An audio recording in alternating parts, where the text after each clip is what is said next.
Hello, everyone. Good afternoon and welcome. Today, we are going to be talking about Setsuko's Secret. This is a post-war community advocacy and political leadership event. My name is Adena Ishii. I am a student at Santa Clara University School of Law and also a volunteer with the Japanese American Museum of San Jose. This event is especially important to me since my grandparents were incarcerated during World War II. One grandfather served in the military intelligence service and the other served in the 442nd. Next slide, please.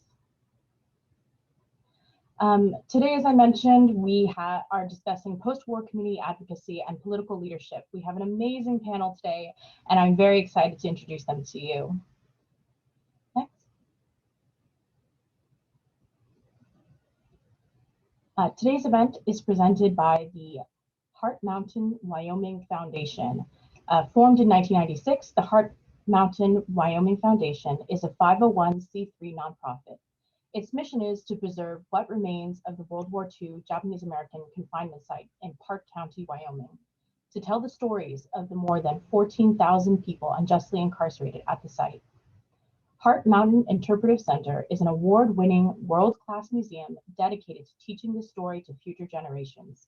Their pilgrimage will be online this year on the 23rd of July, and you can go see their website at www.heartmountain.org. Next slide, please. Today's event is also hosted by the Japanese American Museum of San Jose. As I mentioned earlier, I'm a volunteer there. Our mission is to build bridges through inspiration, innovation, and inclusion, and to collect, preserve, and share Japanese American history, culture, and art with a focus on the Greater Bay Area. You can also visit our website at www.jamsj.org, and the website is actually in the chat for you. Next, please. We encourage you to ask questions throughout the presentation. Please feel free to use the chat. There's a Q&A button for you. You can use the chat also to introduce yourself and tell us where you're from.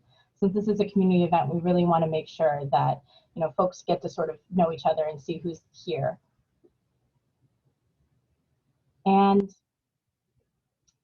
as I mentioned earlier, this event is part of the Setsuko Secret virtual book series, conversations with people who have played pivotal roles in the Japanese American incarceration story.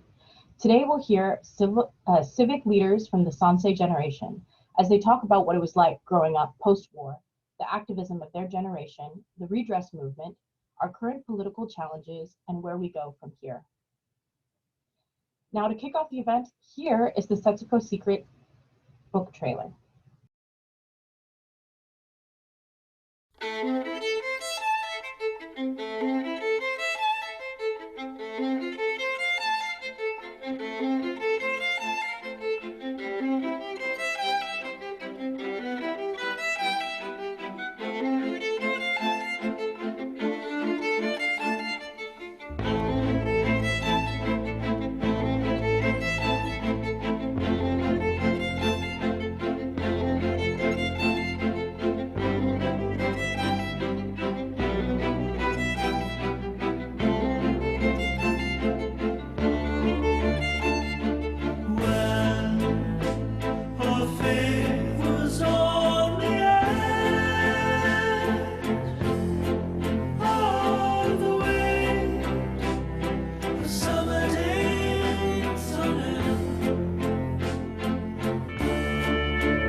That trailer is always so touching when I watch it. I feel like it's very powerful, and I'm so grateful now to introduce our esteemed panelists and to ask them to turn on their videos as I introduce them. Our first panelist is Shirley Higuchi. She is the chair of the Heart Mountain Wyoming Foundation, and she leads the legal advocacy office of the American Psychological Association. Her pursuit of law stemmed from her feelings of discomfort toward how the U.S. judicial system treated her parents, who met as children incarcerated at Heart Mountain. It wasn't until her mother was on her deathbed in 2005 that Shirley learned of her mother's commitment to building something at Heart Mountain so that history wouldn't be forgotten. Thank you for joining us. Next is Assemblyman Warren Furutani. He is an activist and former politician, now senior advisor to LA City Council member Kevin De Leon. Before being elected to the California State Assembly, he served on the LA Unified School District Board of Education and the Community College District Board of Trustees. His parents also met while incarcerated in Rower, Arkansas. As a civil rights activist and one of the most prominent voices of the Asian American movement, he helped many campuses establish ethnic studies programs, and he organized the first pilgrimage to Manzanar. Attorney Dale Minami is recognized as one of the top personal injury lawyers in the San Francisco Bay Area. He's been involved in significant litigation involving the civil rights of Asian Pacific Americans and other minorities. And he headed the legal team that overturned Korematsu versus the United States, which convicted Fred Korematsu for refusing to obey exclusion orders aimed at Japanese Americans during World War II. That conviction was widely considered one of the worst and most racist Supreme Court decisions in American history. Like Assemblyman Furutani, Dale also grew up in Gardena, California, and his parents were incarcerated at Rower. Congressman Mike Honda is a politician and former educator. At less than a year old, he was incarcerated with his family at Higuchi in Colorado during World War II. He has served on the San Jose Planning Commission, School Board, Board of Supervisors, and the California State Assembly, and he spent 16 years serving California's 15th Congressional District in the U.S. House of Representatives. He led the Congressional Progressive Caucus and the Congressional Asian Pacific American Caucus and helped to found the LGBT Equality Caucus. And finally, last but not least, moderating today's event is David Ono, the anchor for ABC-7 Eyewitness News, the top-rated newscast in Los Angeles, and also the newscaster that I grew up watching when I was living in LA. In addition to covering historic global events throughout his career, he is also an award-winning documentary filmmaker, including for the film The Legacy of Heart Mountain. And he's the recipient of 7 Edward R. Murrow Awards and 23 Emmys. He has attended almost every Heart Mountain pilgrimage and was awarded their Compassionate Witness Award. Thank you all so much for being here. I'm going to pass it over to David. Thank you. Adena, thank you so much. And hello, everybody.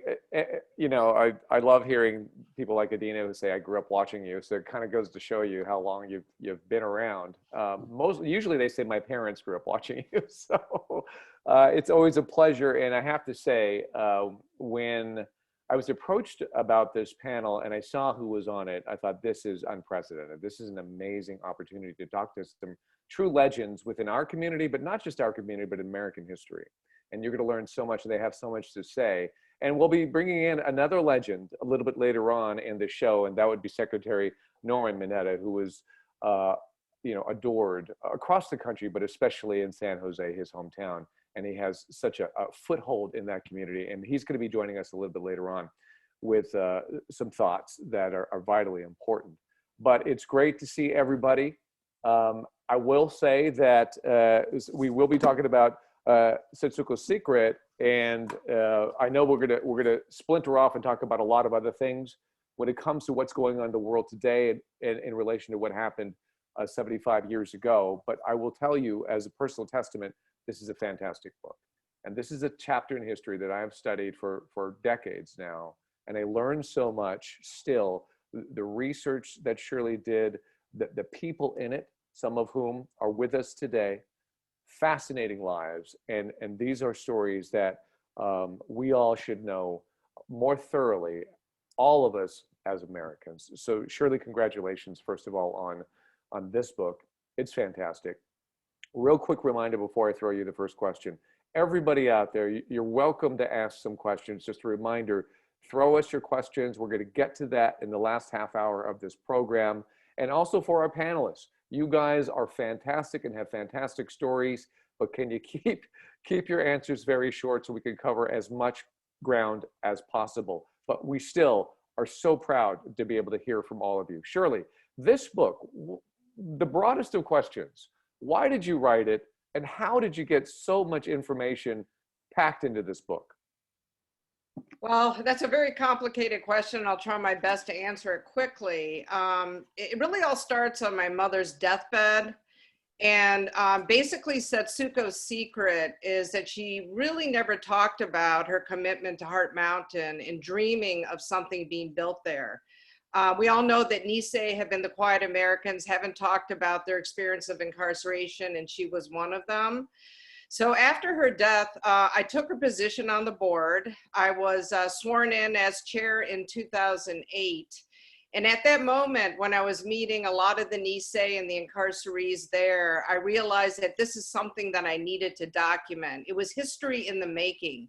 It was stories of meeting Mineta and Al Simpson and the other incarcerees like Tako Shizaki. And I wanted to really take an advantage of recording that the minute I took over as chair. That's fantastic. And I will say the details, the history that you brought out in this book, the events leading up to the incarceration of Japanese Americans is no simple thing, even though it's often simplified, but going step by step, then this happened, this happened, this happened. It was remarkable to read and see how this can happen or has happened, and it can happen again. And that's why we want to always hold on to these chapters in our history and continue to use them to teach. You write about something called the Sansei effect. That, to me, that's very interesting. Just as a little background, can you give us an idea what the Sansei effect is, how it affected you? And then I'm going to bring in our panelists as well, because they understand it wholeheartedly. Well, the Sansei effect is a term that I've coined, and I really do believe it's an effect. I think with being a Sansei, we all have our different experiences. I grew up in Ann Arbor, Michigan. All my friends were Black or white. There were no Asian Americans there. So that made it really challenging. In addition, there was no information in my history books about the incarceration. My parents never really talked about it. But when one of the fellow board members that I talked to in depth was Daryl Kunitomi, where I coined that effect with him. And it was striking how there were so many similarities between my own experiences and his. And it really made me realize that there was sort of a multi-generational trauma effect on our generation, even though we really never spoke about it. Our parents, could be controlling. There was issues of perfectionism, striving and getting ahead, but we never really understood, or else I didn't really understand, like, why are we like so competitive? Why are we trying to be number one? Why am I trying to prove myself amongst this community of Black and white individuals? I never really knew where that motivation came from. I mean, I knew that I was going to go to graduate school when I was in like junior high school. I knew I was going to be a lawyer or a doctor, but I didn't really know why, until I, got to college. And I think what's interesting about you pointing that out in that relationship with you and Daryl Kunitomi, many of us know Daryl. Daryl grew up in Southern California, in LA, kind of the heart of, Little Tokyo and Japanese America. You grew up in Michigan, yet you had similar backgrounds, you had similar facts, and you're both under almost the same situation. Right. And that's really what derived me to the Sansei effect, because there are a lot of similarities that stretch across the Japanese American community. And I thought I was all alone. I thought I was the only one that was experiencing these things. Mm-hmm. My mom had issues with, sort of really a lot of propriety, wanting me to have certain friends, wanting me to join certain groups, even right down to, who I would date and go out with. And I'm like, who really cares, But I think a lot of it was her way of sort of trying to ensure or control that I sort of stayed on this path, even though I didn't know what path I actually was on. So in many ways, I think, at least for me, and I'll let the other Sanseis talk for themselves, it's a bit confusing when you grow up in an environment that that your parents suffered an extreme trauma, yet nobody really explained to you really what happened. Mm-hmm. So I wanted, okay. And I was just going to say, and my mom kind of made camp a fun place to be, because after all, she met my dad there and they fell in love at Heart Mountain. And I always thought Heart Mountain was a place of love. Right, and especially with the name Heart Mountain, which is, I mean, that's a beautiful sentiment in some respects. Assemblyman Warren Furutani, I'm sure a lot of what Shirley says kind of resonates with you. And I don't know if our audience realizes the hellion you were as you grew up, and with protests and statements and the real civic leader that you were. How does that play into the Sansei effect and what Shirley just described? Well, I think it's also a context of the times. I graduated from high school in 1965, so in the middle of the 60s. And I grew up in a community, a city, small city called Gardena, which is a suburb of Los Angeles. And the high school I went to, Gardena High School, had 1/4 Japanese, or mostly Japanese and Asian American, 1/4 white, 1/4 black, and 1/4 Latino. So we had this very integrated situation of post-war babies that grew up in a town as a Japanese American, where the first mayor on the mainland, Japanese American, the mayor, was elected in Gardena, where we had athletic heroes that played, well, one of them was on our panel, Minami. I know he'll cringe at this, but was a real athletic star in Gardena, along with his brother. And people know about Coach Dave Yanai, who's known for his basketball coaching at Dominguez Hills and other Division I schools. They all came from Gardena. So Gardena provided a great place to be Japanese Americans on one hand, but on the other hand, it was so Japanese American that it had all the coming restrictions. You know, you didn't want to stand out. You didn't want to speak up. You wanted to be what the Nisei called the quiet American. And for myself, in our family, my father was a Sansei. He wasn't a Nisei like all my contemporaries' fathers. So my dad talked to us. My dad talked to my friends. My brothers and I, we had the cool dad. Everybody would say, oh, Warren's got a cool dad. He used to ride motorcycles and had hot rods, played jazz, was up on all that was going on. So he was the Sansei, and my mom was a Nisei, but she had 4 older brothers, so she knew about boys. So she was the anchor. So that was the context in which we grew up in. So that provided a real basis to deal with the 1960s. You couldn't be an idle bystander as the world was spinning out of control at that time in the 1960s. I want to bring in Dale in just a second, but just as a follow-up then, because you said everybody was like that, but not really, because you seem to be the civic leader when it comes to protest, when it comes to being that person to set the example. How did that come to be? I got pissed off. I got angry. I tried to do everything the way you were supposed to do it. I was that kind of Gardena guy, like every Japanese American. You know, I wasn't a great basketball player like Dale, but I was good enough to make the team. I didn't get the highest grades, but fairly good enough. But my father and mother were different. Yeah. So they didn't have a pre-plan for me to be a doctor. They said, do whatever you want to do. And so when everybody went off to college, I started to become a part of a scene of on the edge of taking drugs and marijuana. And I played guitar and folk music and lived at the beach, and then became very involved in politics to my African-American friends. And when they were dealing with their civil rights movement, it became pretty easy because I heard Stokely Carmichael speak. And he said the most important thing for Black people to do was to define themselves for themselves and by themselves. And I knew I wasn't Black, even though I'll tell you, I could definitely dance. I could dance, but I knew I wasn't Black. But I had an epiphany later on where I just took out Black and I put in the term Oriental, and it said the same thing. If you don't want to be an Oriental and you want to be yourself, you have to take the power to define yourself for yourself and by yourself. And that was the basis of the movement. New identity, new definitions. And just like Shirley said, initially, as I started speaking out, people would say, well, wait a minute, I thought I was the only one that felt that way. And that's what became the start of the movement.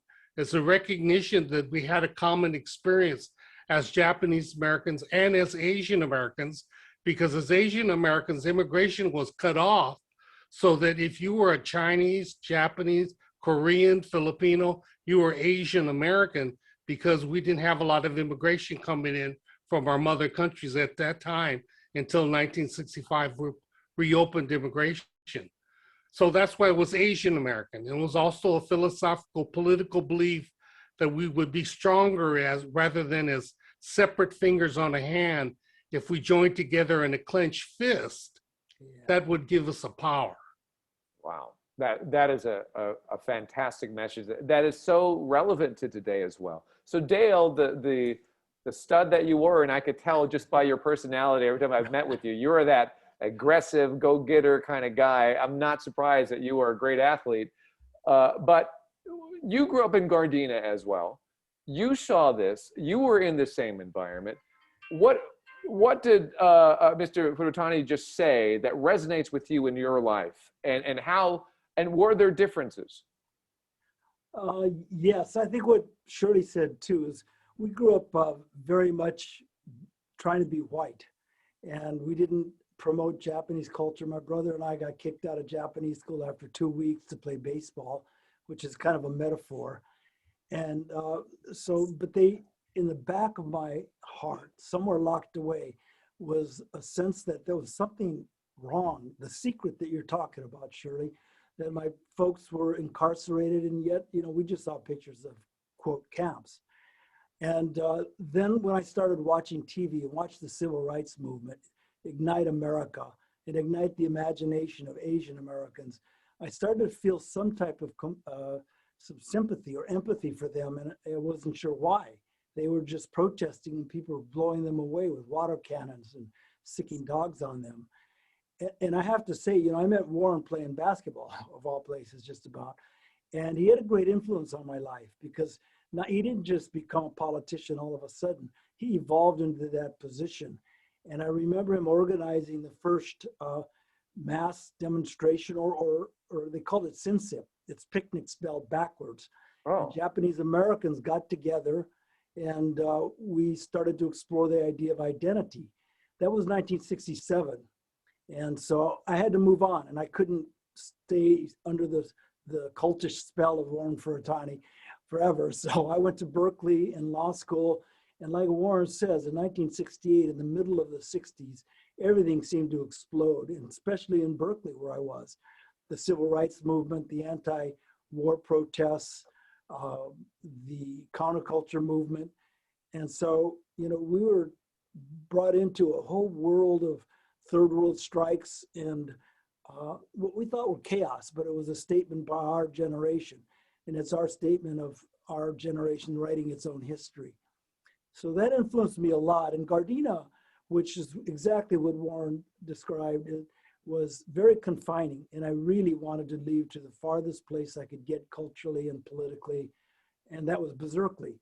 So that's the place I went. And it was years later, Warren and I started hooking up and talking about politics, but he had a great influence on how I decided to merge what he said about the African American movement into the Asian American movement, to understand the kind of oppression that was common to all of us, the history of racism. And that set me on my path. And the one thing that Warren said that I think just now was one of the motivating factors was simple outrage, that the promises made to us were not really American dreams. They were American nightmares because of the racism. And that, to me, motivated me to continue to move on. I think it's fascinating that, so Warren had his way of fighting back. You found your way to fight back. You guys are all heroes. Congressman Honda, you too. You start by fighting for better education. Then you go to Congress for 16 years and you fight in Washington, D.C. And by the way, you're muted, just to let you know. How does all this kind of fit into the Sansei effect for you? Because you did find your own way to continue to fight as well. Yeah, and I guess I would look at my life from after high school to about 1968, from graduating from high school to coming back from Peace Corps in El Salvador. And prior to the high school, growing up in Chicago for almost 10 years, my father was sent to Northwestern University to teach Japanese language to the Naval Intelligence Officer with the MIS.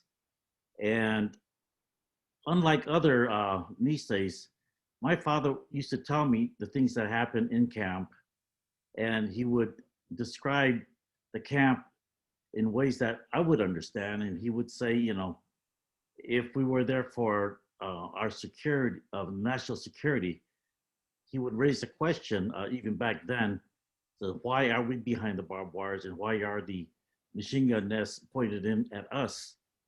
And he said that America has made a grave mistake. But he kept telling me as I was growing up that, you know, you are who you are, and when you leave the door of our apartment, remember, you gotta be like a good mirror. You have to be a good reflection of us. So that was kind of the thing that controlled me when I left the house until I came back at night, that, you know, I was supposed to behave in ways that was a good reflection, because my father always said that if I find out you're misbehaving, I expect them to punish you, and then you can come home and expect the punishment here. So, you know, behave yourself and act like your mom's right next to you all the time. Well, I didn't know till later that my first language was Japanese, because my mom was, she was born here in San Jose, but raised in Japan, in Kumamoto. And my father was born here, and his parents are from Kumamoto. And he enjoyed learning languages. Well, while in Chicago, he taught me a couple of things that stayed with me till now, is saying my name properly, and then also not accepting derogatory comments about yourself, because he heard me play Army outside the apartment that we lived in, because I just saw John Wayne's Sands of Iwo Jima. Oh, yeah.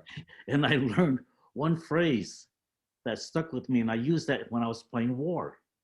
And I said, we're gonna get those bandy-legged lemon-colored nips. And I repeated that all the time while I was playing war outside. My father said, Oh, no. do you understand what you're saying? Because he called for me from the 3rd floor, and I heard his voice saying, Mike, come up here. And I said, oh, that's like the voice of God, you know. I must have done something wrong. Well, he was trying to straighten me out about certain things. But, you know, all through high school, you know, I grew up in front of the TV set and never saw my face there. Right. The only time I saw it was when Bonanza got there, and that was Hop Sing. So there was nothing that was positive about reflecting, you know, my background, my face, my experience, until I got to college. And then in college, I saw some books from the stacks that was documents from the WRA. I flipped those books and I saw pictures of San Jose J-Town, people from J-Town. And then I started to pull things together and start to reflect on my own experiences, the things I remember, what my father taught me, what he said about camp.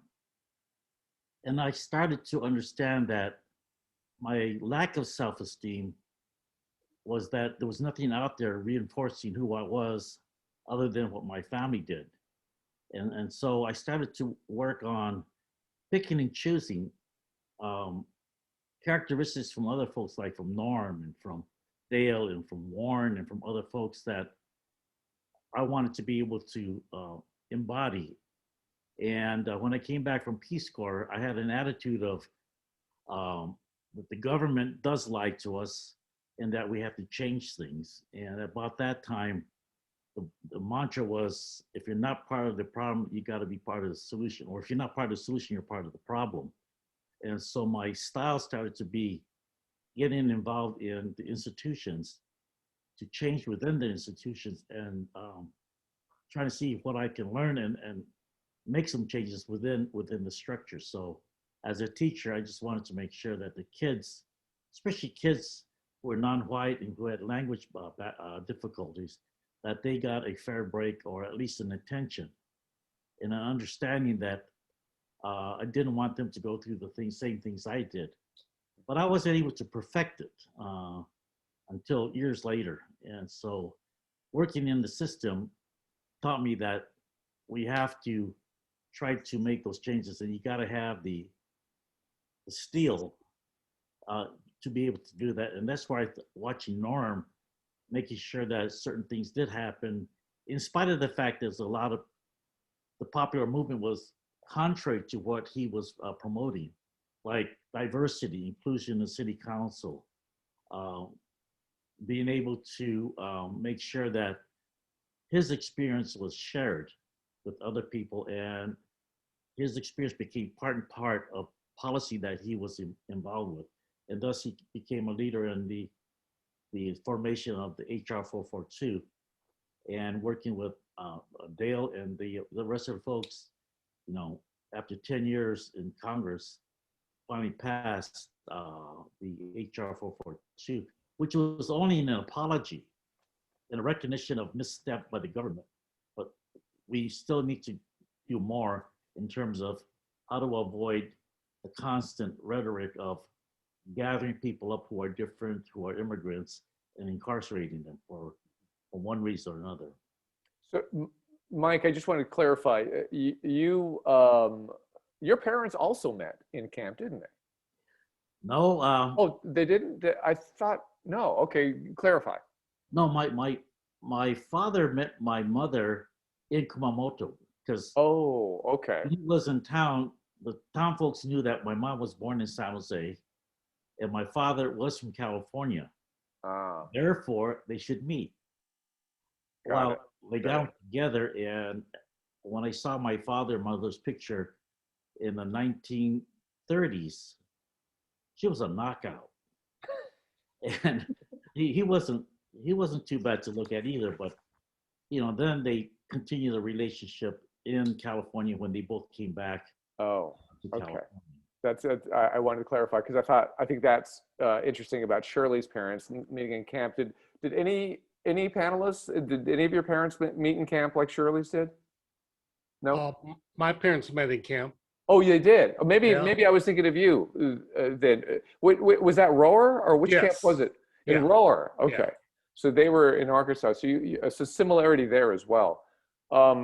I find it interesting though, and Shirley, if I want to bring you back in, you've just heard from these gentlemen who are all legends in their own right and have done so much hard work in their lives when it comes to the legacy of Japanese Americans and kind of getting back and fighting back. Obviously, that's part of your goal as well with your book is to kind of not just educate, but help us understand so we don't continue on with that. How are people like the Furutanis and the Hondas and the Minamis, how do they inspire you when it comes to writing this book? Well, I mean, I think that we all sort of inspire each other. And I agree with Mike that, you know, it was really important, I think, given our fact that we didn't know much about our family history and our suffering, that we look to role models like Norm, Mineta, and others. I mean, you got to step back. I grew up in Ann Arbor, Michigan. So I was almost 3 or 4 steps away from the Japanese American community and that exposure. But I thought it was really interesting what Warren and Mike and Dale had said. I mean, another symptom of the Sansei effect is anger, is being angry. And I heard that come up with Warren and Dale and Mike. I'm not quite sure how angry you were, but anger was like kind of a go-to kind of reaction I have. When growing up. Another issue is fear and anxiety. I mean, Mike talked about, you know, esteem issues, but here I grew up around all blacks and whites in Ann Arbor, Michigan. And I remember, and I'm about 10 to 15 younger than the other panelists. So age does make a difference. But I remember when George Wallace was running for president. And, you know, here I'm with all blacks and whites growing up, not quite sure am I black or am I white, who am I? I remember going and climbing up a tree in my parents' backyard and literally crying because I was so afraid that George Wallace was going to win the presidency, and I didn't know why I was crying. Mm. Isn't that weird? Like, Mm. why was I afraid of George Wallace when I was only a kid? I was like, in elementary school then. And, I don't know why I was afraid, but now when I look back, I was afraid that if he would become president, I would be hanging from a tree. Mm. And it's funny, I was in a tree crying. So I don't know what that analogy is, but I think that you grow up being afraid, but not really knowing why, or being anxious or looking behind you and being like kind of one step ahead of everyone, because you just don't know what's going to happen next. Right. It's sort of a fear-based reaction of growing up. It's interesting when you say that story, and there's so much relevance to today in all of your stories, actually. Relevance today, how divided we are as a country. Black Lives Matter over the summer, we see a rash of Asian hate rising up again right now on our streets over coronavirus and how Asians are seen, et cetera, just complete and pure ignorance. Mr. Furutani, what you learned in your activism as you mobilize fellow Asians back then, what did you learn back then that can be applied to today as people rise up in our current world and say, enough is enough and it's time to fix some of our problems? The context in the 60s, and Dale referenced it when he was at Cal, everything was what was called third world, what we now call people of color. It wasn't just one group standing out by themselves. San Francisco State had the Third World Liberation Front. Berkeley had Third World Coalition. I worked at the College of San Mateo, was a student there, and we had a program called the College Readiness Program, which was Blacks, Latinos, American Indians, whites, and Asians. That was always the context. Just like the context was always Asian American, not just Japanese American, because it was all based on common ground. That common ground was a common experience. It had different textures, different examples, but it had the same foundation: the systemic racism, the prejudice, what you had to do to overcome that. You had to work twice as hard. We had heroes in our communities and women in our communities that were making strides and making changes after post-war. But the person I emulated wasn't Norman Mineta when I was involved early on. It was Malcolm X, it was Stokely Carmichael, it was the Black Power movement, Cesar Chavez. It wasn't even Dr. King. We weren't about nonviolence, we were about fighting back. And it's because really looking at the issues at hand, that was the kind of response we felt that was needed, not just turning the other cheek, but you had to take a stand. You had to draw a line in the sand and defend that line and get across it and break down doors, open barriers. And that wasn't going to be happening by being real nice about things. You learn about the power of nonviolent demonstrations as you become more astute to how to organize and demonstrate. But in terms of what was motivating people in the context, which is something I'm a little concerned about these days, Black Lives Matters, absolutely. But that's got to be in the context of all people. We have to look at how we're going to raise everybody's boat. Their boat definitely was worse than anybody else's. I get it. But in terms of looking at the 60s and the 70s, the context was more broader. It was more based upon people looking at common ground around fighting for justice, fighting against injustice. And that's where the camp issue sort of revisited. Because for Japanese Americans, and if you look at any ethnic studies programs, it started based upon two things. One, the Asian American experience, and two, Asian American history. So since there was nothing in the books, like Shirley said, we had to go find our own history. So you went to the community and you got first-person history, and then you had some people that had been studying history beyond just the immediate generations.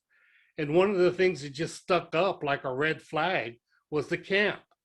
Because every one of us as Japanese Americans knows that the discussion about camp would come up at Thanksgiving, at a birthday party, at Oshogatsu, usually in hushed tones, or someone would giggle about it because they were Nisei, so they didn't feel the brunt of the economic blow like the Issei did. But camp was always the touchstone. I mean, after they asked about what kind of job you had, what kind of car you drove, and where you lived, then the next question was, what camp was your family in? What camp were you in?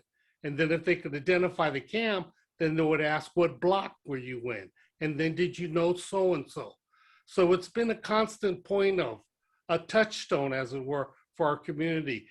And the Manzanar pilgrimage, the first one we did, a friend of mine, Victor Shibata, and I came up with the idea because we were saying to ourselves as activists at that time, the farm workers had just marched to Sacramento.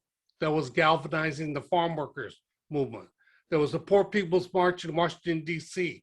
that was galvanizing the civil rights with the Poor People's Campaign.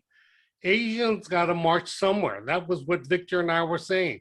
We got to march somewhere, damn it. And we said, what about those camps?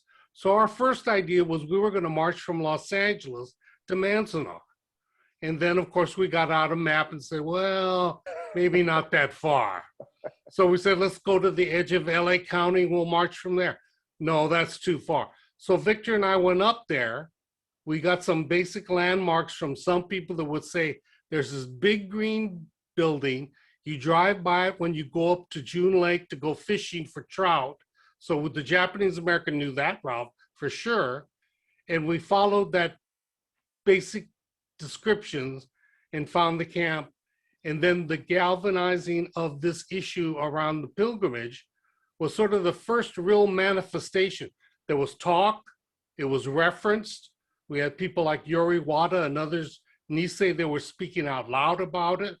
Yuji Ichioka talked about reparations way back in the 60s, but the pilgrimage galvanized it, particularly for the Sansei. Because we went up there and we used to think, well, how come the Nisei didn't fight back? Then we found out about the history of the leadership of the community being taken out, people coming to your doors with bayonets on the end of their guns. How could you fight back? And then we found out when you got to Manzanar, it was cold. We were so ignorant, not stupid, but ignorant, that we went on the first Manzanar pilgrimage on the week between Christmas and New Year's. Oh. Nobody goes to the upper Owens Valley unless you're going to June Mountain to ski during that time. So we got an object lesson in the reality of camp. That's incredible. That's a beautiful story in so many ways. And I guess a huge thank you to you, because the pilgrimages, and Shirley could speak to this as well, but the pilgrimages are so important in allowing us to fully understand their impact within our community, and also why we should continue to remember that. So, thank you very much for doing that. That is a beautiful piece of history. Dale, if I could bring you back in, I eventually want to get to that brilliant court case of yours and Fred Korematsu. But before we get to that, I want to kind of finish this part of the conversation. That is, as an attorney, and you see our world today, and you're muted, by the way. As an attorney, and you see our world today, how does that bring back your memories as well of back then, when there was this massive civil rights movement? What is good and bad about what you're seeing? I think what I see now is an echo of history. And that echo resounded with Trump versus Hawaii, when he banned an entire, essentially Muslim country group from coming to this country. And the court in those cases repeated the mistake in Korematsu, which is to defer to the military without any evidence of, without any proper evidence that there was a danger. And so what I'm seeing now is like a repeat at one level. Recently, President Biden, rescinded that order that excluded Muslims. So I think that's a good sign. I do see that what happened in World War II to the Japanese Americans was a breakdown of our democracy. And what it was is a failure of the checks and balances system we all learned about. And we came perilously close to that. If we didn't win 2016 Congress, we would have had a repeat almost. And it would have been a president who had just no limitations on his power. So what I'm fearing is that checks and balance system that is totally out of whack and became out of whack mostly after September 11. It started evolving into a presidential imperial presidency. So going back to those days, and seeing the type of racism that occurred against Japanese Americans, and understanding history about the discrimination and violence against, from Chinese, the largest mass lynchings in history in 1871, to Japanese Americans, to the murder of Vincent Chin, to the discrimination against Muslim Arabs after September 11th. That resuscitation of hate is recurring today, and it's large part through the misleading demagoguery of the president and his colleagues. I mean, we know that the rivers of racism run very deep in this country, and in fact have always been there, and have, the racism helped build this country. And in times of crisis or fear or insecurity, those rivers run over. And so it creates this type of anti-Asian violence atmosphere that is very scary and very dangerous right now. Mm-hmm. Yeah, and you put it so succinctly. This is history repeating itself over and over and over again. And there needs to be a real examination on, I would say, the manipulation of power when it comes to the executive office. And what, and that's what I mean about tying this into today with the civil unrest that we're seeing, with the protests going on, with people seeing blatant abuses of power. What can we do about it? How do we bring back and feel safe about our government again in a legal standpoint? From a legal standpoint, there's not much you could do. I have a deep skepticism of the law, and especially the Supreme Court now. I think this whole battlefield is in politics, and it's in people power. It's maybe trite to say, but that's what we all believed in the 60s. But I honestly believe that we need to marginalize those extremists, and we need to, and it's happening to some degree when 140,000 Republicans changed their registration in the last month. And so that the Republican Party needs to reclaim itself, and reclaim its heart, and become a party, even if it's you disagree with them, but not a party of extremists, a party that seeks to undermine democracy. So what Warren said before is like, you got to fight back. You just can't take it passively, or we're going to be victims of history. So I think it's back to organizing. It's back to peeling off the folks who really believe in the democracy, who may not believe in the same values you or same issues you have, but at least believe in the essential value of a democratic process. Right. It's almost like we crave legitimate debate on the issues. That's fine. Disagree with my issues, but don't bring in conspiracy theories, and don't step on my civil rights. Congressman Honda, so you went from the school board, you went into Congress, you fought in your own ways on civil rights, and by the way, you're muted again as well. What is happening today that concerns you, and can we bring those lessons that you learned as a young man growing up, trying to figure out what this world is all about? What lessons back then can we carry with us today to help us get through this time? Yeah, Shirley talked about the anger, and I guess I would couch my anger in terms of learning about my community, my family, and camp, and not being taught about it in schools.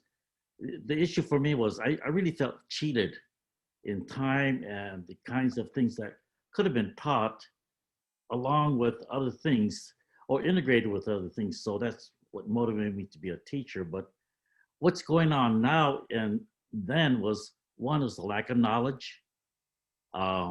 If we look at the Constitution and we look at some of the immigration laws all the way up to today, it's fraught with discrimination, and actually immigration is about discrimination. And in understanding our laws and how to change that, you have to be part of that system to be able to go in there and say, we got to eliminate some of these laws because we say that we're a nation of laws.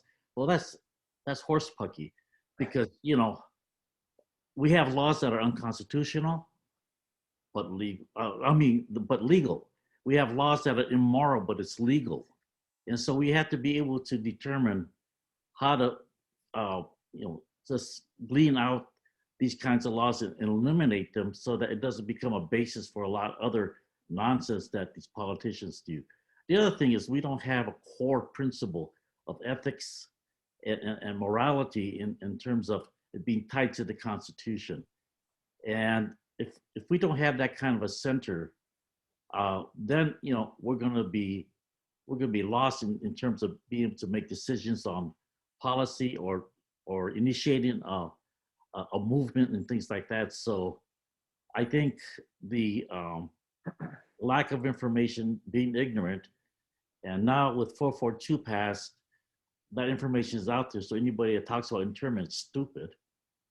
And so we can, today, I think we're in a better place in terms of being able to determine what the hell is going on. The problem is that in Congress, we have all these policymakers, decision makers for this country who don't have a backbone.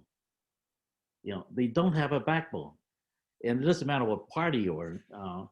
And if you don't have a backbone, you can't determine how to write a bill, because this opioid thing, that was passed by both parties and signed by President Obama.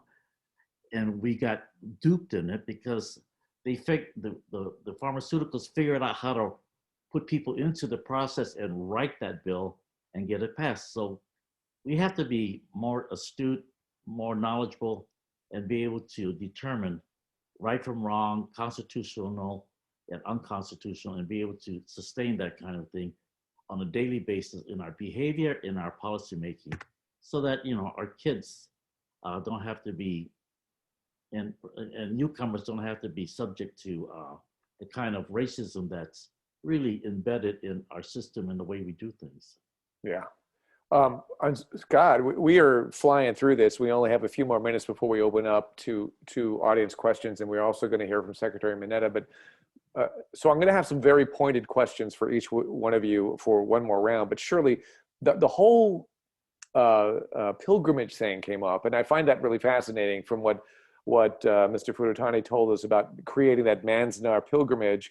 That pilgrimage is so important to you. This book wouldn't exist if it wasn't for Heart Mountain and pulling people over there. And you yourself learned so much through Heart Mountain, through what your mother's hopes were. Tell us a little bit more about that as you think about how organically this first pilgrimage was organized by Warren Furutani. Oh, you're muted, sorry. I think the one thing that Warren really identified when he created and began the Manzanar movement with the pilgrimage is I found that these pilgrimages are not only about education, but it's also a place of healing. It's a place where Japanese Americans and like-minded individuals can actually come together and mourn and learn about what happened there. And there's something about the power of place. So I knew at one point after the museum had opened up, there were questions bantering around, should we continue to have pilgrimages? And I thought it was a no-brainer. But after getting to know Dr. Satsuki Ina and her work with Tule Lake and also with Sura for Solidarity, I realized that there's a need for us as a community to continue to talk about what happened to our families and to use those experiences to educate the world on what happened and what could happen, and look to ways to prevent many things that are happening today. The stuff that Dale brought up and Mike brought up and Warren, I mean, it's all happening again. And when Warren talked about his closeness to the African-American community and who he identified of the African-American community, I actually had done the same thing. I mean, I had a lot of Black friends growing up, and I was drawn to the Black community. And you kind of wonder, like, why was I so drawn to the Black community? Because I think when push comes to shove, in many ways, I'm more Black than I am white. And, you know, anything goes haywire, people are going to look, they don't care whether I can't speak Japanese. They're going to see an Asian face and they're going to treat me as an Asian. And I'm subject to as much discrimination as anyone else who's Asian. Just because I'm American and because I went to law school doesn't make me immune from harassment. Mm-hmm. So I think that's the reason why both Warren and I were attracted to the African-American community, because we knew that, you know, civil rights and advocacy is the one thing down the road that'll get us out of a bad place. Mm-hmm. And what happened to, you know, Japanese Americans during World War II was a constitutional failure and a political failure, which is what we're seeing today. Right. I mean, we've all been asked, every person with an Asian face has been asked, where are you from? And even just between the lines, what does that imply? You know, you're not American, you're from somewhere else. So I think everybody can relate to what you just said. So Warren, how do we take things like Shirley's wonderful book, the fight that you had in the 60s and 70s, the pilgrimages, the story of Japanese Americans from World War II, how do we take that and pull it into today and help our country deal with its current situation? Dale mentioned, and you know, I'm sure it's going to be talked about as, you know, the old timer saying it, but he talked about people power. And although we're identifying me with the Manzanar pilgrimage, I didn't do it by myself. Dale didn't do the legal stuff by himself. Mike, all of us, Dr. Mineta, we're all part of a movement. That's the key, is to rebuild a movement, a people's movement, a people's power.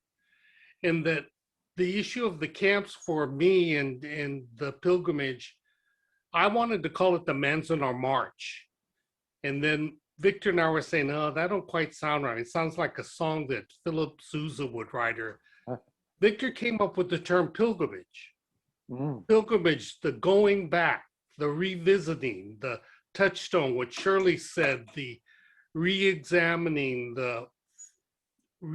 sometimes digging up old feelings. So we've been doing that, and we have a really great base in the Japanese American community in terms of being organized, in terms of skill set, in terms of ethics. We have a great community to work with. But in terms of taking that to the next place, working in coalition with other communities, finding out where the common ground is. And I've been a very strong proponent and advocate talking about how different we are and how unique we are.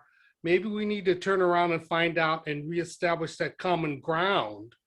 What do we all believe in? That's our fundamental basis to move forward a people's agenda, a real agenda that speaks to the people's need, not to corporate profits. We know all the sloganeering, but in terms of really looking at people establish what Mike Honda said, an ethic, you know, being nice to each other, treating people with respect, all of these basic things that are not just American, they're universal.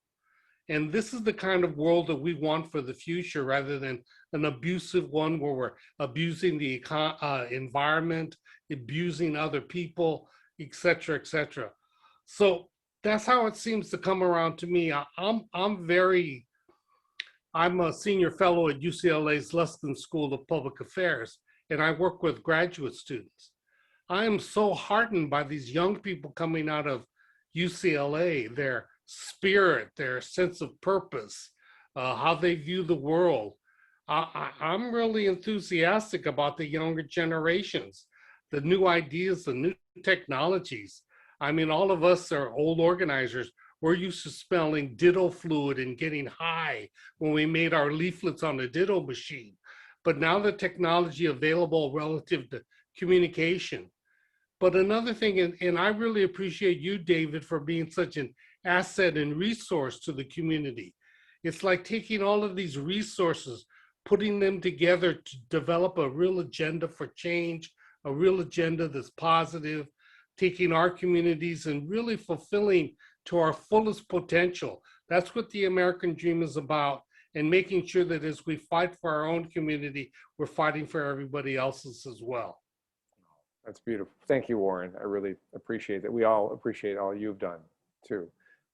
Dale, I have to, because we're about to open up to the audience and some other things, but I have to ask you quickly, this Fred Korematsu case, you led the team that overturned it. It was one of the most racist rulings in the history of the Supreme Court, and you fixed it. Just reflecting back, what are your thoughts about that? How does that make you feel? How did that make your family feel? As you look at it today in the divided world that we live in, what comes to mind for you? And you're muted, by the way. Thanks again, David. And I echo what Warren said, to thank you, David, for your consistent and continuous support and education that you've done about Japanese Americans and civil rights, for that matter. You know, going back to Korematsu, I think we were just lucky.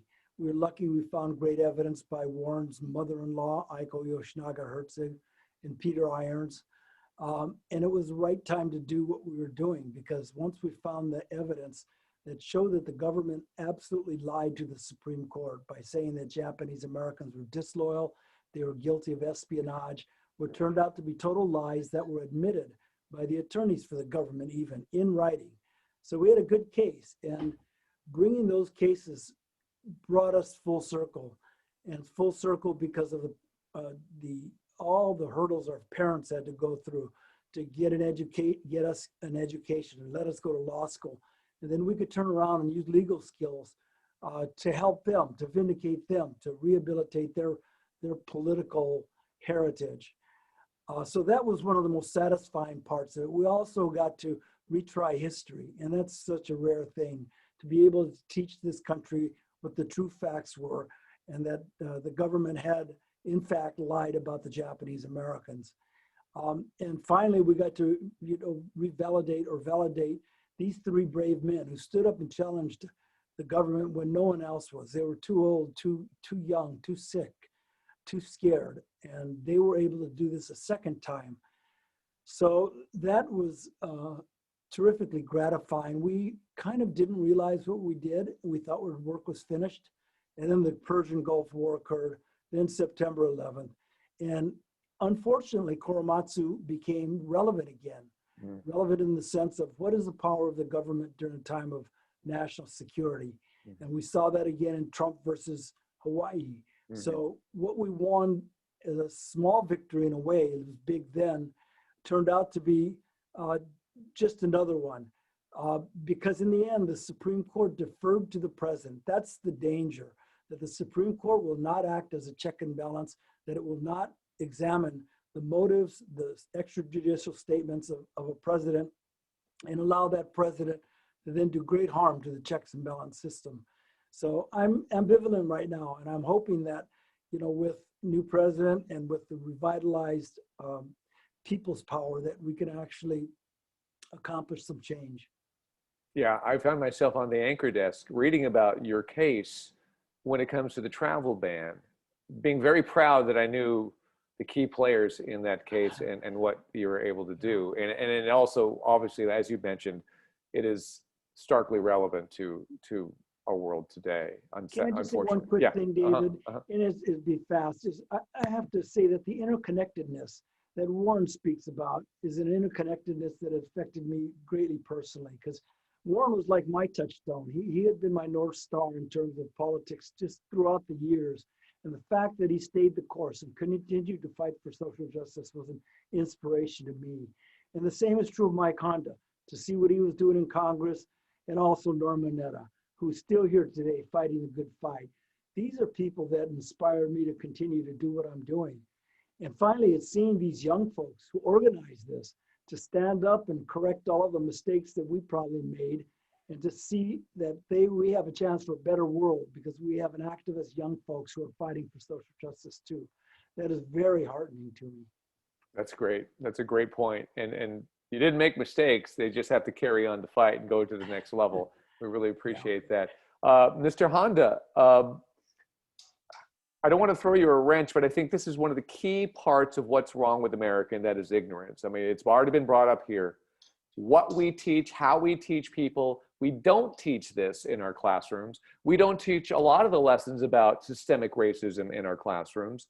And then when people have to start digesting these stories that are coming out today, they say that's bull. It didn't happen, or this is made up, or this is, so again, you're muted. How do we fix this? You're a person who's been on the front end of education. You've been a politician. You've been fighting this. How do we fix ignorant Americans? Because in my personal belief, I think that's our biggest problem. Yeah, thank you. And I think Dale and Warren and Shirley brings out the issues of, we have to be factual. We have to tell our story. And our story it's real. And when we share it, it permeates throughout our communities, but we also have to be able to document it and put it in our curriculum and redesign our curriculum. And the way we teach history, it's siloed from one person to one group from another, and it's not integrated. And we don't talk about what really is the real issue when we talk about manifest destiny. And it's about white power, Aryan philosophy moving across this country, and then to the histories of different folks that got involved in the formation of our country. You know, the blacks say that, you know, African-American history is American history. We're all involved. Well, same as with us, you know, and we have to be able to do that. So Shirley's book is critical that people start to document their family history, because it's part and parcel of the larger history. So that's part of the truth that needs to be told. Your documentary that you put together for the book trailer, that's a powerful way of teaching and communicating with people, far more powerful now in today's technology than us going from neighborhood to neighborhood and organizing. The last thing would be, it's not the last thing, but I think one of the critical thing is what we learned from Norm and Alan Simpson, Republican, Democrat, Senator, House of Representatives, and moving on, from young people that made a connection and then reconnected again, and then formed that coalition or that alliance to work together because they knew each other as people, as kids. And so, and that story, you know, really comes again with a guy named Floyd Morey, and his roommate in this California State Assembly was Bill Thompson. Now, Bill Thompson eventually became chair of the Ways and Means in Congress, and he was the most powerful person in Congress. Everybody was afraid of him. If he didn't get his way, you know, then he would get mean. And that, you know, so being chair of the Ways and Means Committee became important. But the key was Floyd shared his camp experience with Bill when they were roommates. And then when I got in Congress, Floyd was still active, Bill was chairman. They came and said, we want to put a bill together on grants and monies for confinement sites. And I said, I'm on. And the reasoning for that was because camps, whether they're with the WRA or the DOJ, Department of Justice, Crystal City, those camps are a physical representation of our past, but they present a point of education and a point of departure to tell all the stories that come out of these camps, like Shirley's this. And so when we introduced our bill, I asked Bill to go first because he was senior. And here's the key. Bill could not start the press conference without weeping first. He wept. And that's how deep that story went with this really hardcore, right-wing, conservative Republican, because of what Floyd was able to tell the story about camp. So if we keep telling our stories and we keep learning the stories of the refugees and the immigrants, the things that we've done to other people, and turn that back into a success story, that these are the things that we should be avoiding, and in embracing people as we should in the Constitution, to embrace them and make them part of our country, and understand that every move needs to be a move of compassion and inclusion, and not of discrimination and exclusion. And so that if we teach that, I think that we can move forward. And I feel much more confident in what we're going to be able to do, because if we really look at what Lauren and Dale and Norma had done in terms of establishing laws and turning around past wrongdoings, that's a pattern that we should be following, and we should be looking at and replicating with ourselves and with our upcoming generation. Because one thing that is apparent to me, there's a thread between what Aiko did, found the smoking gun, to Warren's mother-in-law, his activism, to Dale, and Dale's work with Norm, and the 10 years that they struggled in Congress, came out with a bill, an unprecedented apology from the US government. And that became a basis for the whole, a better basis for this discussion about reparations for slavery. Because a government, no matter what time of the history it is, the government is still an organic organism that's responsible for its past, its present, and its future. And we have to hold our government's feet to the fire to keep pushing on the idea of this concept and the debate that's in the future for us. And that is the question of reparations, and what do we do with that? Right. Reparations was so important in getting the Japanese American story out there through the hearings, through the apology from Ronald Reagan. It could do the same thing for African Americans. Can you only imagine what would come out from that? Sure. Thank you so much for saying that. And then again, reiterating that a lot of this stuff that we're talking about is in Shirley's book, and you can learn an enormous amount of that. But I want to bring in another legend, and you've heard his name a whole bunch of times today. That would be Secretary Norman Mineta. He joined us as well, and it's so wonderful to have him, especially here. He's always so supportive of these kinds of panels and bringing in his knowledge and his wisdom. But Secretary Mineta, I wanted to kind of throw a really broad question at you because of this particular panel, and that is, you're from San Jose. There's an airport named after you. You're the first Asian American to be the mayor of a large US city, the first to be a cabinet secretary. You were twice a cabinet secretary for a Republican and a Democrat, which is remarkable. Looking back at your childhood, you were incarcerated in Heart Mountain as a young boy, and all you've accomplished, but yet we are still here talking about this issue today. What goes through your mind as you see the world we live in, but also look back at the incredible body of work that you've had? And Norma, we don't see you, nor do we hear you if you are there. Maybe he's not there yet. Norm, are you there? You could turn on your camera. You know, he was here earlier. Yeah, he might have stepped away from his. He might have stepped away. Okay, well, this is what I'm going to do. I'm going to go to questions from the audience. Okay, the first one, and then let me know when you get a hold of Norm, everyone. Let's see. We're going to start with. Says this is from Preston Jordan. So Preston, thank you for writing this. And by the way, we have many questions from the audience here. From the panelists' understanding of events leading to internment, did misinformation play as strong a role then as now?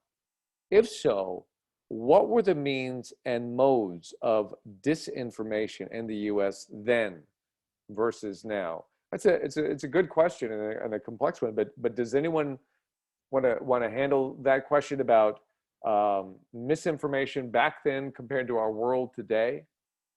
That sounds like a Dale question. Dale, you're muted, but there you go.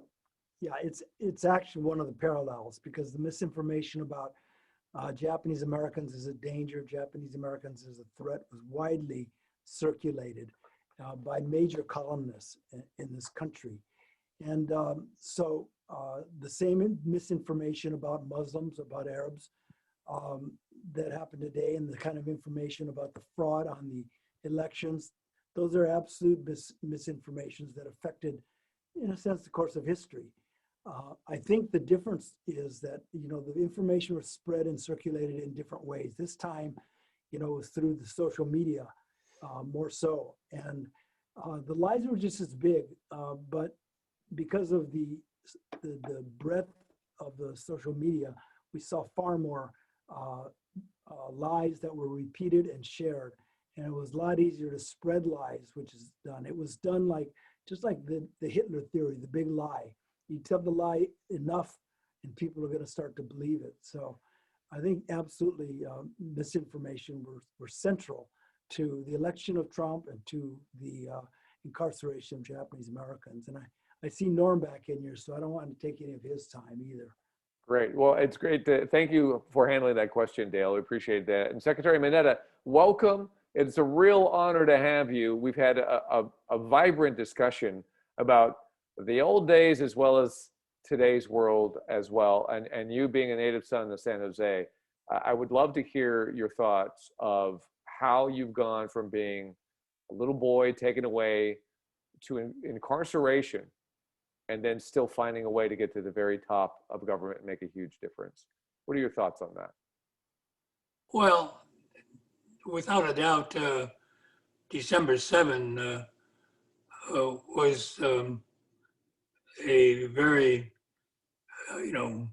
turning point for all of our lives. And I remember that when the placards went up, and it said, "Attention, all those of Japanese ancestry, alien and non-alien." And I'm a 10-year-old kid, and I look at that sign, and I said to my brother, who's 9 years older, I said, "Who's a non-alien?" He says, "That's you." He says, "I'm not a non-alien. I'm a citizen of the United States." And that's why to this day, and I'm now 89, I still cherish the word citizen, because my own government would not use that term to describe us. Now, when's the last time that any of you stood on a chair, beat your chest and said, "I'm a proud non-alien of the United States"? You haven't. And so, I mean, this is the kind of thing that sort of sets you off. And, I'm 10 years old, so it really didn't mean that much, other than the fact that I was very disturbed to be referred to as a non-citizen. I mean, at Jefferson Grammar School, we used to always fight as to who got to carry the flag every morning at the Pledge of Allegiance. So, I mean, these kinds of things really started that trail for us, I think. And when you think about when the 442nd was put together, and they needed, something like 3,000, and yet 8,000 people volunteered. And so there was this pent-up patriotism within us, and but it was one that came culturally, because our parents always told us, obey authority. So that meant obey parents, obey teachers, obey police, obey government. And that, I think, also added to why there was this lack of resistance, so to speak, to the evacuation and incarceration. And I remember when we were doing the redress legislation in 1979. And the Sansei at the time were saying, well, why didn't you lay down in front of the trains, or why didn't you lay down in front of the buses? Well, you got to figure out that civil disobedience did not start until the 60s, after the Voting Rights Act and the Civil Rights Act were adopted. And so, there's this about the whole tactic about how or why things didn't happen in 1942. And the other thing is that the leaders of the community were unable to talk to anybody, mayor, members of the state legislature, Congress, whomever. And then you had people like Earl Warren, who was the Attorney General of the state of California, running for governor, who was one of the big names pushing for evacuation and incarceration. So it was a totally different time. But today, young people have not only the knowledge, but they also have different other ways of addressing the issue. And social media is a big thing. The whole issue of being able to get on the internet and be able to spread the word out relatively easily and readily is a new device that we didn't have at the time. So it does make a difference today when people want to get their message out. So again, to me, the young people today are so much more advanced in terms of where they are, not only socially, but in terms of knowledge about how to go about doing things. Thank you for your input, Secretary Mineta. And Secretary Mineta has accomplished so much and had a remarkable friendship with Senator Alan Simpson. And Shirley, you've created something called the Mineta Simpson Institute. Can you tell us a little bit about that? Well, the Mineta Simpson Institute is more than just an additional building that we're building onto the museum. And by the way, we're going to be replicating that conference center from the historical photos of the mess halls, which at the camp was a very common gathering place. But essentially, we're seeing this center as an institute to begin exploring, bipartisan ideas and solutions in terms of working across the aisle, exemplifying Norm Mineta and Al Simpson's lives. And I think that this had come up during the program, and I know a couple of our audience members asked about what are the best practices for our government? What are the lessons of incarceration? Look back at what Warren had just mentioned earlier about the need for friendship, civility, kindness, openness, transparency. Those are the lessons that we want to hearken back to bring fast forward. And what you really, if you really think about it, building the Heart Mountain Interpretive Center was a pretty impressive feat. And it wasn't done by me, it was done by our community. And I have had the support of the local Wyoming community and Wyoming at large. Even though Wyoming is a red state, they have really embraced this concept. They've embraced our center. And I couldn't have done it without the support of the Simpson family. I mean, if I call Al Simpson, he picks up the phone. The same thing with Norm. And so I kind of learned firsthand, the honesty and the truthfulness of these two men. And I want to share those experiences and try to, convince one person at a time to believe in what we all believe on this panel. And the other thing is, I've been asked before by you, David, you had asked me, like, what audience did you write this book for? Who did you write this book for? And when I really think about it, I think I wrote this book for the people that don't understand. You know, not the people that understand, the people that don't understand. And that's what this Mineta Simpson Institute is going to do, is to teach people to understand. And we, by the way, we do have an NEH grant where we're bringing in 75 teachers this summer. We're going to be doing it virtually, but those teachers will be educated on the Mineta Simpson Institute concepts, and they'll be taking the curriculum and the information back to their school systems across the United States. We've got, I think, one teacher from almost every area and jurisdiction. That's great. And I really encourage people to, you know, it's not built yet, but it's in the process. But even just to go to the Hard Mountain pilgrimage, it is just, it's a remarkable experience, and what a beautiful place it is, especially if you go in the summer. Don't go in the winter. It's pretty brutal out there. But as we've kind of learned from Warren's story when at Manzanar and that first pilgrimage, I want to get to one last question real quickly because we're just about out of time, but I think it's fitting. And this comes from Mas Hashimoto, and he asks, what's going to happen to the Nikkei Nation in the future when us older folks are gone? And I think that's an important question, because if I can amend it a little bit, and then what would you like to see occurring that helps us understand this and become a better world? And why don't we start with Warren there? What do you think about that? What's the future of the Nikkei Nation? You're muted, by the way.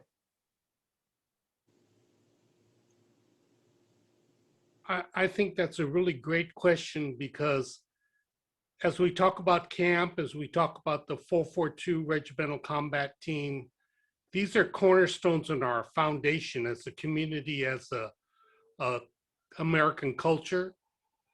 But that's the past, that's our history. How does it resonate into the future? So that's the question about our Nikkei Nation. And you know, we have to adjust and change just like our communities changed. My oldest son is married to a Japanese American woman, our granddaughter's 6th generation. My second son is married to a ethnically Chinese woman that's family's from Vietnam. They were both people, so they're truly Asian American. Most families I know in the Japanese community have one child that's married to a non-Japanese. So our community is changing, but it's still the same community. It's just a matter of expanding who's a part of our community and who's a part of the community family. And I got to tell you, David, I look at my sons in particular and my friends' children, I'm amazed. They're so smart. They have so many skill sets. But the thing that really amazes me is they're good people. They are good people. So I talked to my sons, my oldest son, why don't you run for the Torrance School Board, because your daughter's going to Torrance schools. And he said, wait a minute, Dad, you already gave it the office. We know what politics is about. But they're going to be involved in their community. They both do social media. I think the Japanese American community is in great shape. We have our festivals at the JCIs and our community centers, our temples. We have our Obon dances. We have Little Tokyo. We have San Jose. We have Nihonmachi in San Francisco. We need to keep them to keep our community anchored, but anchored so we can go out far and wide as a community, as individuals in that community, with our touchstones, reaching back to stay really healthy as a community, really vibrant as a community. And, you know, I'm excited about the Japanese American community. I'm excited about Asian American community. We're the fastest growing around, along with Latinos. All my political work, I deal with the Latinos. The Latinos are the power in California, and so are the Asians, if we realize that. So it's an exciting time, I think, with all the negative stuff in this Trump era.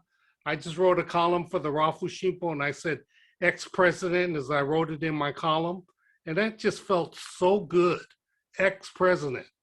But what does the future hold? What do we have? We have to make our own future. Joe Biden ain't gonna make it for us. We have to make it. Well stated. Beautiful. Dale, what about you? What's your thoughts as we go into the future? And you're muted, by the way. You're muted, by the way.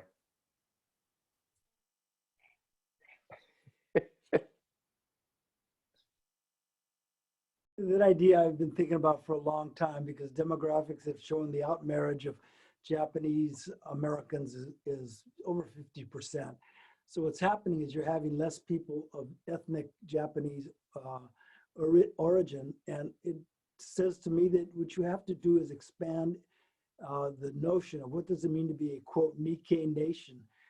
If you're sticking to just being part Japanese, I mean just Japanese only, I think you're going to not dilute, but you will lessen the numbers. So we're facing some challenges here. I think what we have to do is embrace folks who are culturally Japanese, and it doesn't matter almost what race they are. You don't need to be 1/8 Japanese or 1/16. If you ascribe to, like, preserving a Japantown, there are only 3 left in this country, and the one in San Francisco is dying, and is dying because of COVID-19.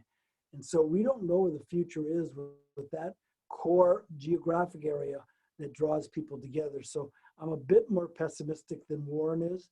I do believe that if people could be more inclusive and bring in more Japanese Americans or expanding the definition, I do think that we can continue to present like an ethnic identity and a cultural identity that is really important for the contributions it's made to this country.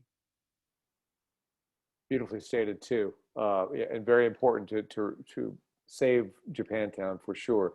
Mike Hondo, what about you?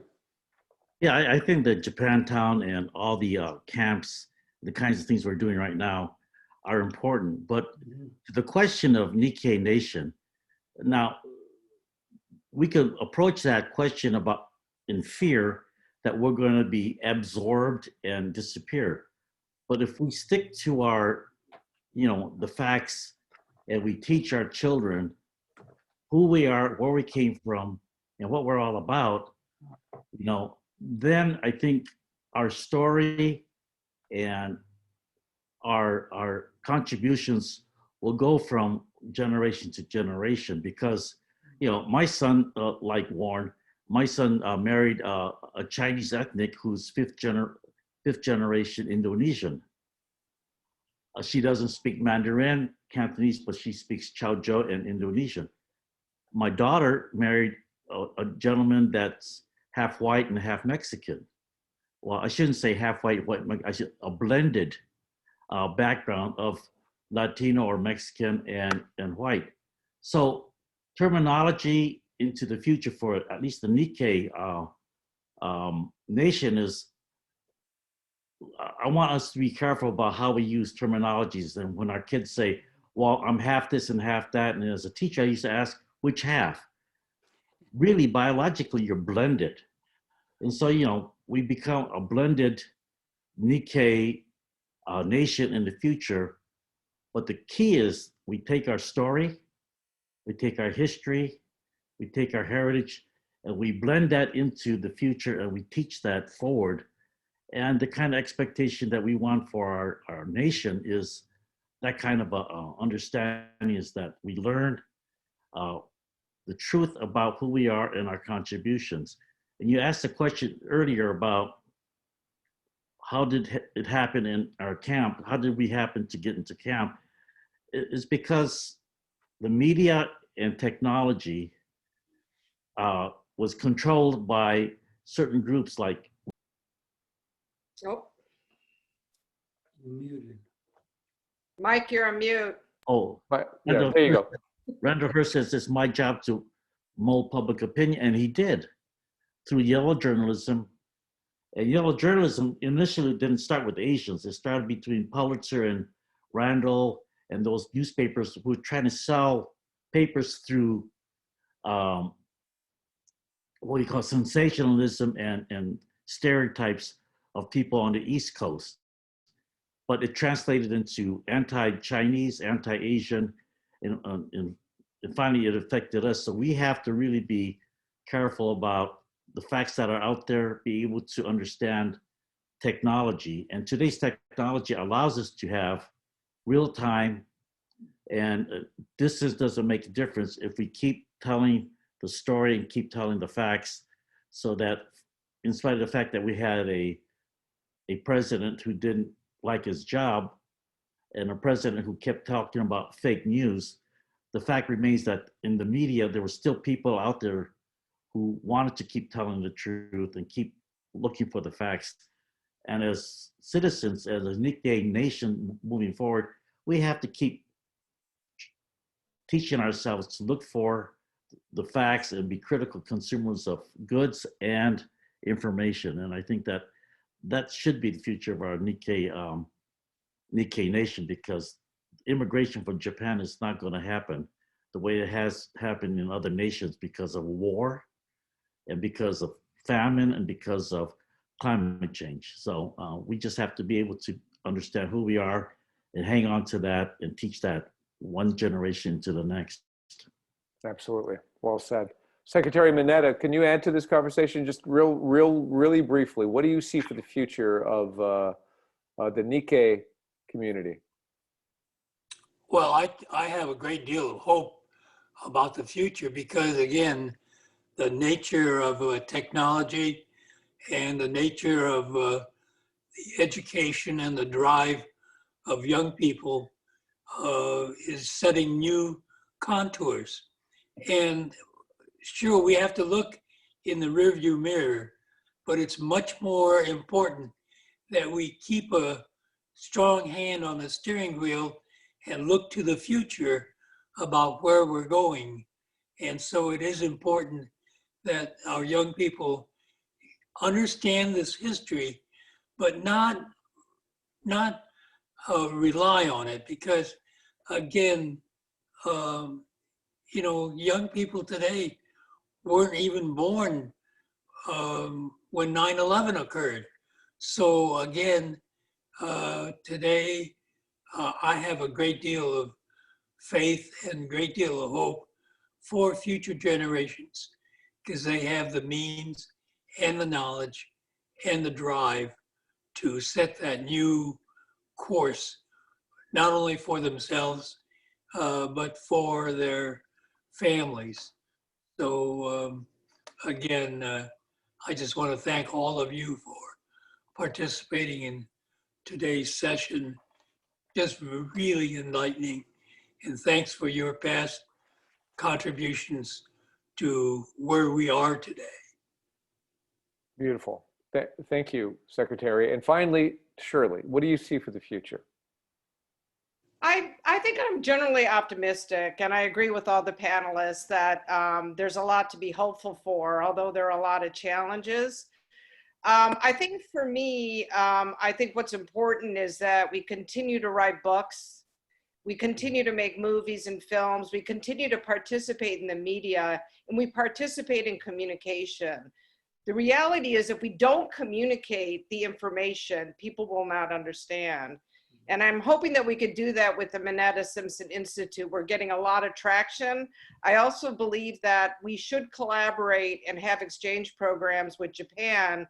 The Japanese government is actually contributing to part of our resources in terms of our content in the Mineta Simpson Institute. But, the bottom line is, really preserving the Japanese culture is what our parents and our grandparents did when they came to the United States.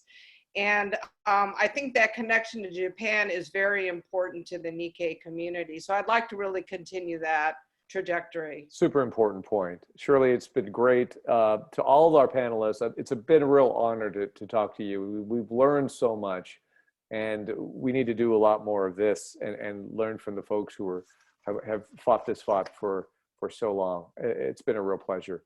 And with that, I want to send it back over to Adena. Thank you so much for having us, Adena. Thank you all so much for being here. And as a Japanese American who's Yonsei and a millennial, I definitely hear your words, and I think our history is so important, and I see it as my duty to keep telling these stories as well. It's one of the reasons why I'm in law school. So thank you so much for being here, and thank you, David, so much for moderating so skillfully. I want to remind folks to please purchase the book, Setsuko's Secret, Heart Mountain and the Legacy of the Japanese American Incarceration. You've heard all about it. I know I'm going to purchase my copy right after this. You can go to the Heart Mountain, Wyoming Foundation store, the JAM store, the Japanese American Museum of San Jose. Nikkei Traditions in San Jose, Japantown will be coming soon. And we want to thank the co-sponsors for today's events, the Ventura County JACL, San Jose JACL, and the Japanese American Citizens League. Our hosts are the Japanese American Museum of San Jose. As I mentioned earlier, I'm a volunteer, and the Heart Mountain Wyoming Foundation. We want to ask folks to please consider to becoming a member or making a donation to these two different organizations, both the Heart Mountain Wyoming Foundation and the Japanese American Museum of San Jose.